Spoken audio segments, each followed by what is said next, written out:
Tablet మన బాడీలో రోగాలను నయం చేయడంలో ఎలా పనిచేస్తుందో తెలుసుకోవాలంటే అసలు బాడీలోకి ఎలా ప్రవేశిస్తుందో చూద్దాం. మనం టాబ్లెట్ మింగిన తర్వాత అది కొద్దిగా నోట్లో నలిగి నోట్లో కరిగిపోతుంది. మిగతాది ఆహార నాళం గుండా కడుపులోకి వెళ్తుంది. కడుపులో ఉండే హైడ్రోక్లోరిక్ యాసిడ్ టాబ్లెట్ను కరిగించి నీటి రూపంలో చిన్న పెగుకు చేరుతుంది. అక్కడ యాక్టివ్ ఇంగ్రీడియంట్ ద్వారా అంటే టాబ్లెట్లో ఉండే ఒక పదార్థం, ఆ పదార్థమే టాబ్లెట్ను శరీరంలో ఎలా పనిచేయాలో దేనికి పనిచేయాలో అలా చేస్తుంది. మనం టాబ్లెట్ లేదా సిరప్ మీద యాక్టివ్ ఇంగ్రీడియంట్ అని ఉంటుంది. దాని అర్థం ఆ టాబ్లెట్లో పనిచేసే పదార్థం ఉందని. ఉదాహరణకు మనం పారాసెటమాల్ టాబ్లెట్లో పారాసెటమాల్ అనే పదార్థం ద్వారా జ్వరం తగ్గించుకోవడానికి ఉపయోగపడుతుంది. యాంటీబయాటిక్లో అమోక్సిసిలిన్ అనే పదార్థం ద్వారా బ్యాక్టీరియా వైరస్ను చంపుతుంది.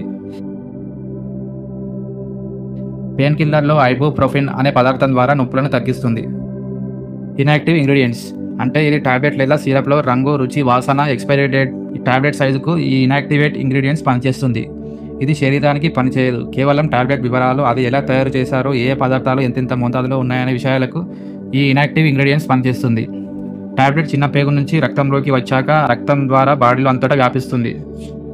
మెదడు, ఊపిరితిత్తులు, జీర్ణనాళం వద్ద పనిచేయడం మొదలు పెడుతుంది.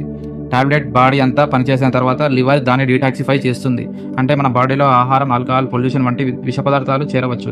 లివర్ ఆ విష పదార్థాలను శుద్ధి చేస్తుంది. చివరకు మూత్రపిండాల ద్వారా, మూత్రం ద్వారా, మలం ద్వారా బయటకు వెళ్తుంది. కొన్ని టాబ్లెట్లు 10 నుంచి 30 నిమిషాల్లోనే పనిచేస్తాయి.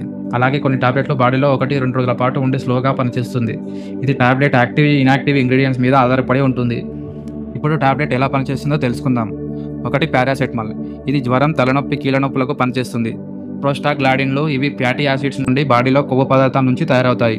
ఇవి జ్వరానికి, నొప్పికి పనిచేస్తుంది. ఈ టాబ్లెట్ 30 నిమిషాల్లో పనిచేయడం మొదలవుతుంది.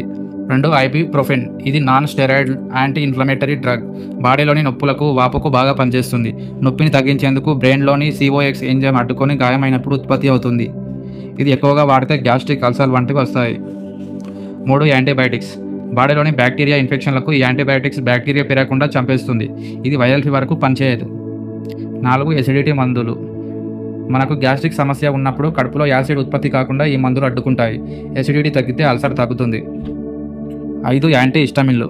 ఇవి అలర్జీ, తుమ్ముల నుంచి వచ్చే జలుబును తగ్గించడానికి ఉపయోగపడుతుంది. ఉదాహరణకు సిట్రజన్ టాబ్లెట్. 6 లూపామైడ్. డయేరియా అనేది పేగు లోపల నీరు ఎక్కువగా ఉండడం, ఆహారం జీర్ణం కాకుండా బ్యాక్టీరియా, వైరస్ వల్ల పేగు సరిగా పనిచేయలేదు. అప్పుడు లూపామైడ్ ఉపయోగపడుతుంది. 7 ఐరన్ టాబ్లెట్స్. రక్తహీనత అంటే రక్తం తక్కువగా ఉన్న వారికి రెడ్ బ్లడ్ సెల్స్ పెరగడానికి, బాడీలో ఆక్సిజన్ సరఫరాకు ఉపయోగపడుతుంది. 8 విటమిన్ టాబ్లెట్స్. బాడీలో న్యూట్రిన్స్ తక్కువగా ఉన్న వారికి విటమిన్ టాబ్లెట్లు పనిచేస్తాయి. విటమిన్ B నరాలకు, విటమిన్ C ఇమ్యూనిటీ, గాయాలకు, విటమిన్ D ఎముకలు, కాల్షియంకి పనిచేస్తుంది.